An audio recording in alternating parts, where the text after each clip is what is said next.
Assalamualaikum warahmatullahi wabarakatuh. Hari ini kita belajar mengenai surat pribadi dan surat dinas. Oke, simak ya. Semangat. Aku jadi merinding ini. Ini jelas-jelas surat dari Mbak Martini ini. Gini aja bro, kita buang saja surat ini. Anggap kita tidak tahu menahu tentang surat ini.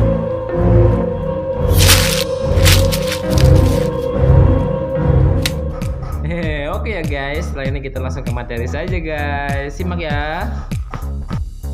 Oke guys, kita langsung ke materi teks surat pribadi dan surat dinas ya. Nah sebelum itu kita harus tahu dulu apa itu pengertian surat ya guys ya. Oke, yang pertama adalah surat. Jadi surat adalah sarana komunikasi untuk menyampaikan informasi atau pernyataan tertulis dari satu pihak kepada pihak yang lain. Adapun fungsi surat yang pertama adalah dokumentasi tertulis seperti surat perjalanan, alat pengingat untuk objek yang sudah terlupakan, kemudian bukti historis untuk menyelidiki keadaan orang atau organisasi dan lain-lain. Kemudian yang keempat menjadi surat jaminan, misalnya jaminan keamanan dan tanggung jawab. Nah, seperti itu ya guys. Kemudian apa itu surat pribadi? Surat pribadi adalah bentuk komunikasi tertulis yang dilakukan seseorang kepada orang lain yang membahas keperluan atau hal-hal terpribadi. Adapun ciri-ciri surat pribadi, yang pertama, isi surat pribadi berkaitan dengan masalah pribadi seperti menanyakan kabar dan lainnya, menggunakan bahasa yang santai tapi sopan. Ragam bahasa tergantung penerima surat ya guys. Kemudian yang keempat, tidak menggunakan kepala atau kop surat guys.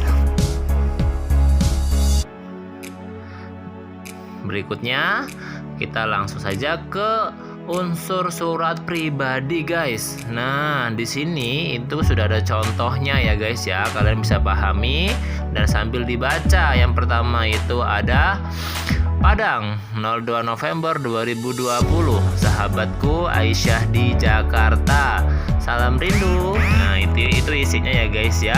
Hai Aisyah, apa kabar? Semoga kamu dalam keadaan sehat dan dalam lindungan Allah Subhanahu wa taala. Amin. Aisyah, bagaimana keadaan kondisi di daerahmu saat ini? Apa masih banyak yang terkena Covid-19?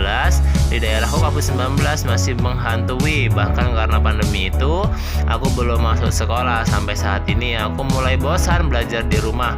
Oh ya, bagaimana dengan sekolahmu?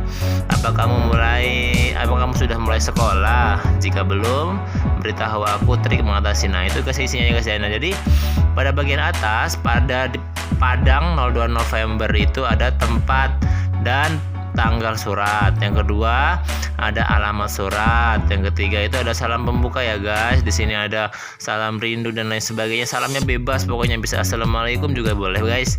Kemudian yang keempat ada pembuka atau pendahulunya.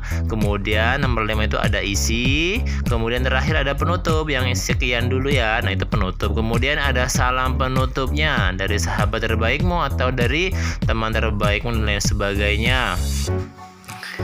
Yang terakhir guys, ada nama serta dibubuhi tanda tangan. Jangan lupa ya guys ya. Kemudian kita ke surat dinas. Apa itu surat dinas? Surat dinas adalah surat resmi yang ditulis dalam situasi formal yang berhubungan dengan instansi, lembaga, jabatan, atau organisasi. Surat dinas dapat ditulis oleh pribadi atas nama lembaga, pemerintah, organisasi yang ditujukan kepada lembaga. Adapun ciri-cirinya guys, yang pertama, isi surat berkaitan dengan instansi atau organisasi yang bersifat resmi, menggunakan bahasa baku dan efektif, ringkas dan jelas, menggunakan kepala surat atau kop surat ya guys. Adapun jenis-jenis surat dinas, yang pertama adalah surat permohonan. Surat permohonan digunakan untuk meminta bantuan kepada instansi atau perorangan yang jabatannya lebih tinggi guys. Yang kedua ada surat tugas. Surat tugas adalah surat yang dikirimkan oleh instansi, lembaga atau organisasi kepada satu atau beberapa orang untuk menjalankan tugas tertentu. Kemudian yang ketiga ada surat perizinan. Surat perizinan adalah surat yang dikirimkan oleh instansi atau lembaga atau organisasi untuk meminta izin. Kemudian ada surat pemberitahuan, yaitu surat pemberitahuan adalah surat yang berisi pemberitahuan untuk semua anggota kelompok, organisasi atau lembaga. Contoh surat pemberitahuan yaitu ada pengumuman, ada surat edaran, dan surat pernyataan. Kemudian yang kelima ada surat undangan, guys. Surat undangan yang tergolong surat dinas adalah undangan yang dibuat resmi oleh instansi, lembaga, atau organisasi kepada seseorang untuk menghadiri suatu acara, misalnya pelantikan gitu ya guys. Kemudian surat lamaran pekerjaan, surat yang ditulis oleh individu atau pribadi untuk melamar pekerjaan kepada instansi atau lembaga. Nah, itu ada jenis-jenis surat dinas guys ya. Kemudian kita ke unsur surat dinas. Nah, di sini sudah ada contohnya ya guys. Panitia Musabaqah Tilawatil Quran Masjid Taqwa Muhammadiyah Jalan Syekh Abdul Rahman Pekandangan, dan nomornya ya guys. Kemudian di situ ada Pekandangan 05 Mei 2020. Yang pertama itu yang panitia Musabaqah Tilawatil Quran itu merupakan kepala atau kop surat ya guys. Kemudian ada tanggalnya, ada tempatnya. Nah, itu yang bagian nomor 2 unsurnya. Yang ketiga ada nomor, ada lampiran, ada perihal. Yang keempat ada alamat surat. Yang kelima ada salam pembuka. Kemudian yang keenam ada pembuka.